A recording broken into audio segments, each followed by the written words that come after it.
So you're on the fence between an RTX 2060 and a GTX 1660 for those heavy AI gigs like retouch for me. Especially when you've heard the hype about the RTX 2060's Tensor cores, T-Core, being supposedly god tier for this stuff, whether it's on a laptop or a PC. Let's dive in and break it down. First off, retouch for me is indeed an AI image processing software. And like any AI, it devours GPU power like there's no tomorrow. The beefier the GPU, the smoother it runs. However, there's a crucial hurdle. It demands a minimum of 6 GB of VRAM. This is where both the RTX 2060, especially laptop versions or some early PC models, and the GTX 1660, both laptop and 6GB PC versions, usually just barely scrape by. This means both of these cards are just treading water at the minimum threshold, so the experience might not be truly mind-blowing. To give you a clearer picture, just look at its neighbor, Stable Diffusion. 6 GB of RAM for it is like peanuts, meaning it's way too little. Even 8 GB VRAM sometimes feels like it's running out of steam, and the sweet spot for AI to run smoothly is usually 8 GB or more. This shows that whether on a laptop or a PC, if you've only got 6 GB of VRAM, neither the RTX 2060 nor the GTX 1660 are exactly star players for those who want to really grind out some serious AI work, where 8 GB of RAM is just the starting line. So if you upgrade from a GTX 1660 to an RTX 2060, especially if both are 6 GB versions, will any miracles happen? I'm afraid not much. Even though the RTX 2060 has a slight edge over the GTX 1660 in raw compute power, when both are choked by limited VRAM, the performance difference for retouch for me or similar AI tasks will be pretty negligible, whether you're using Photoshop on a laptop or a PC. Want to see a real leap forward? You guys should aim for an RTX 3060. Now that's a whole different ballgame, with a significantly more powerful GPU, and more importantly, usually more generous VRAM. PC versions can have 8 GB or even 12 GB, and laptops often 6 GB or 8 GB. The RTX 3060 lets you handle multiple AI tasks and many images at once much more comfortably. One of the disasters when doing AI is VRAM overflow. It can make your high-end rig, whether it's a PC or a laptop, slow to a crawl. For example, an RTX 2060 might theoretically only be about 20% weaker than an RTX 3060.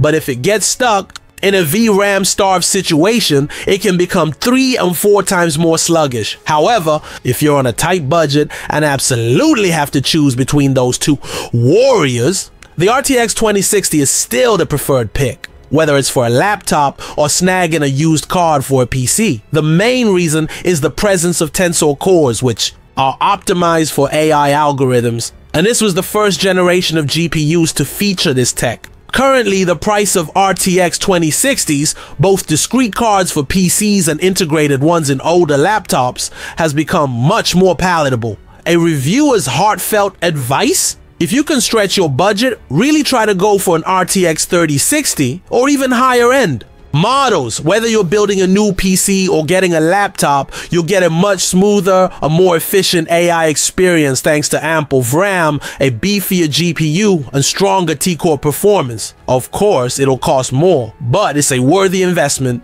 for your AI work and passion. Okay, let's unpack this. You came to us with a really specific question, looking at laptop GPUs for AI photo editing.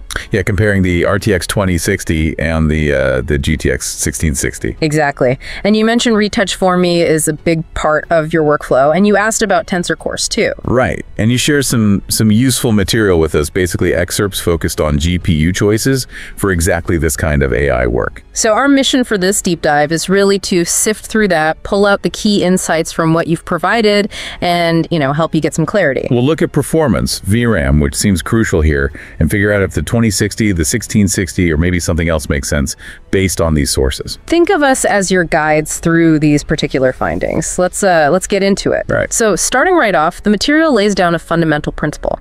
AI tools, like your Retouch For Me, they really lean on the GPU. Yeah, that makes sense. More GPU power generally means faster processing for this stuff. Pretty straightforward, you'd think. But, and this is important, the material immediately flags Retouch for Me's minimum hardware requirement. Which is? 6 gigabytes of VRAM. Okay.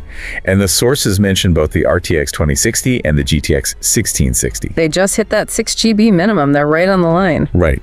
And that's a key point the material makes. It basically says, meeting only the minimum, your experience might not be the best. That phrasing definitely stands out. Might not be the best. It's not exactly a ringing endorsement. No, it's not. And then the sources kind of zoom out a bit, comparing this to other AI tools like Stable Diffusion or other generative AI things. And for those 6 GB of VRAM is seen as very little, like really scraping by. Okay, so 6 GB is minimum for Retouch for Me, but already considered low for other AI. Exactly. The material even says that AGB can sometimes struggle with demanding AI processes. Yeah. For comfortable use with a lot of AI workflows nowadays, you really want something above 8 GB. So putting that together, the sources are essentially saying that for AI work now, the real recommended minimum for a good experience is probably 8 GB or more. That seems to be the takeaway, yeah. Which explains why the 2060 and 1660 being stuck at 6 GB don't exactly rank highly for AI purely based on VRAM. Okay, that context is super helpful. Now, let's get right to your core question, the performance difference. 1660 versus 2060 for this use case, like Retouch for Me. What do the sources say? Well, they're pretty direct about it. The difference won't be significant. Really? Not significant. Yeah, they describe them as being from roughly the same generation. There is a performance difference, sure, but it's not substantial. And specifically using Retouch for Me in Photoshop. The sources don't think there's a huge difference either in that specific scenario. Huh.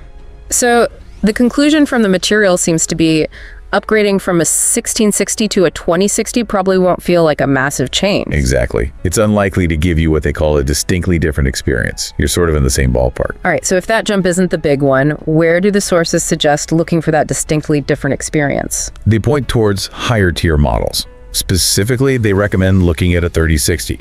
Okay, the 3060, why that one? Well, the sources say it's completely better.